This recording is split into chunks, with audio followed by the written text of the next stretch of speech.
እንዴ ያላኮራን ታዲያ ምን እንደሚያኮራን? ትላንትና የገማች የሸተተች ሆቴል የሌላት ምን የሌላት ያሉን ሰዎች ነፍሱን ይማረውና ጋዳፊ የመራው በቢቢሲ ጭምር ገንዘብ ከፍሎ ከተማውን ለማንሳት የአፍሪካ ከተማ ለማንሳት የገማች እኮ ነው ያላት። የሸተተች ከተማ ማፈሪያ ከተማ እኮ ነው ያሏት።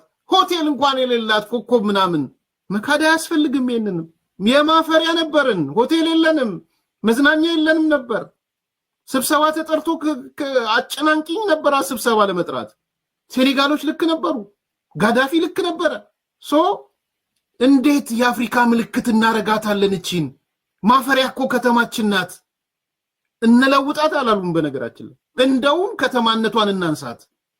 ዛሬስ የኬንያ ጋዜጣ ለምንድነው ሲንጋፖር የምንሄደው አዲስ አበባን እያየን የሚል ሪፖርታጅ ነው ይዞ ወጣው።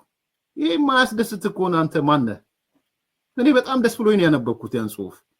ይሄ ማያስደስት ከሆነ አንተ ኢትዮጵያዊ አይደለህም። በነገራችን ላይ ልክ ነው። ማያስደስት ከሆነ በሪዮት ዓለም ደረጃ አንተ ኢትዮጵያዊ አይደለህም። አዲስ አበባ ውስጥ የመጣው ለውጥ ማለት ነው።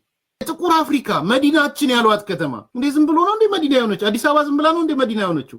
እቺ የጥቁር አፍሪካ ምልክት የሆነች ከተማ የአፍሪካ መዲና ለምን ሆነች? የኤምባሲዎቹ የትልልቅ እንትኖች መቀመጫ ለምን ሆነች? ቢኮዝ ኢትስ ኤ ፓርት ኦፍ ዘ ቫልዩ